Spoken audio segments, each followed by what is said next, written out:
Oi, eu vou aqui continuar a fala sobre a frustração.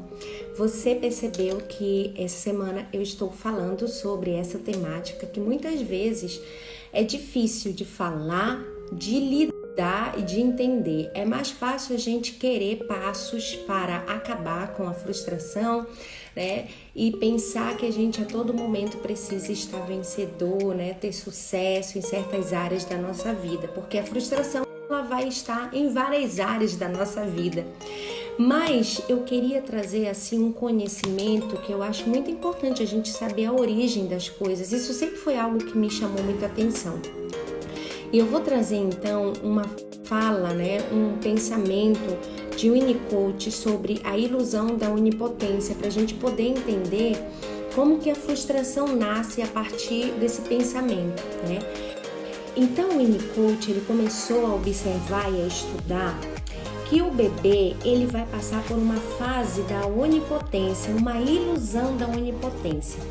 Você já deve ter percebido, você já passou por isso assim como eu quando éramos bebê, que quando a gente tinha uma necessidade, por exemplo, da fome, as nossas mães vinham, né, com o seio e ofertava aí o alimento, né?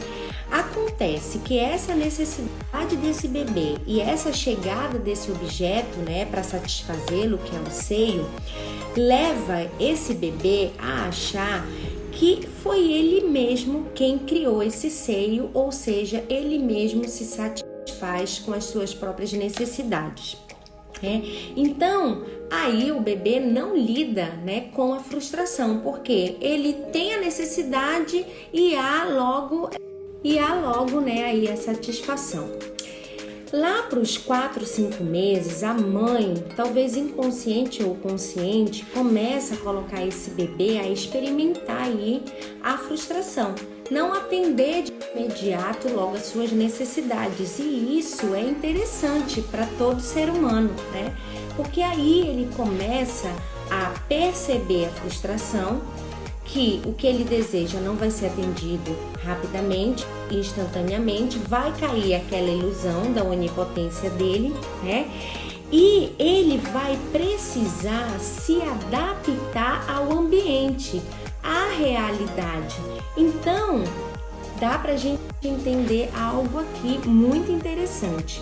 A gente começa a entender que querer não é poder. Você já ouviu provavelmente essa frase. É claro que eu estou trazendo nesse contexto, né? Então esse bebê, ele desperta dessa ilusão, dessa onipotência, né? Que ele acreditava que no início, pensei em fome, veio esse seio, eu produzi esse seio, né?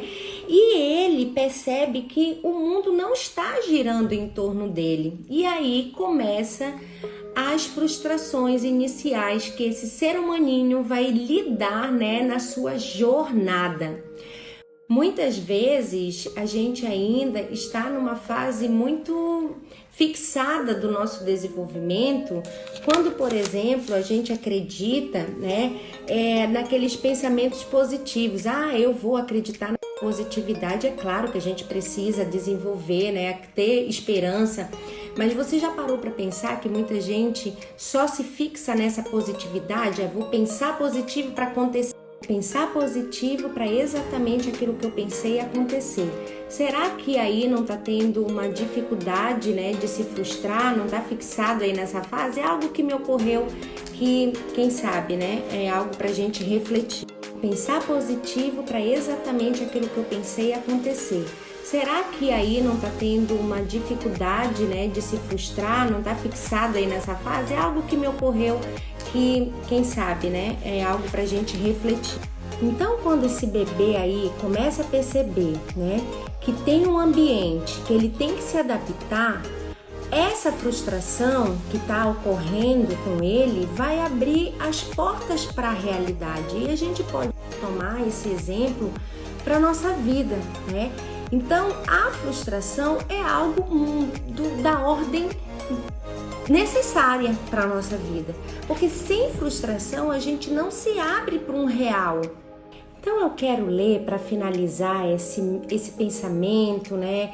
Essa teoria aí de Winnicott, da onipotência, justamente dessa leitura que eu estou fazendo, e nessa tese que Freud escreve, ele coloca que a existência humana vai passar por frustrações. E olha o que ele diz que eu achei interessante. Para Freud, a vida, tal como nos é imposta, é muito difícil para nós. Traz-nos muitas dores, desilusões, tarefas insolúveis.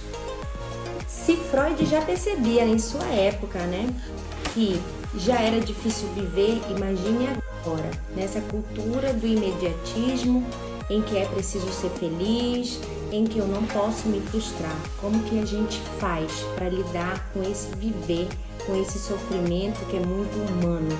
Como que a gente está lidando aí com as nossas frustrações cotidianas? Será que a gente quer aplacar elas da nossa vida ou será que a gente pega elas como uma mola propulsora, para o meu auto-reconhecimento, para o meu fortalecimento no meu processo? E entender, que isso é muito importante para o nosso amadurecimento. Vamos continuar pensando sobre. Um grande abraço e volto outro dia. Beijos!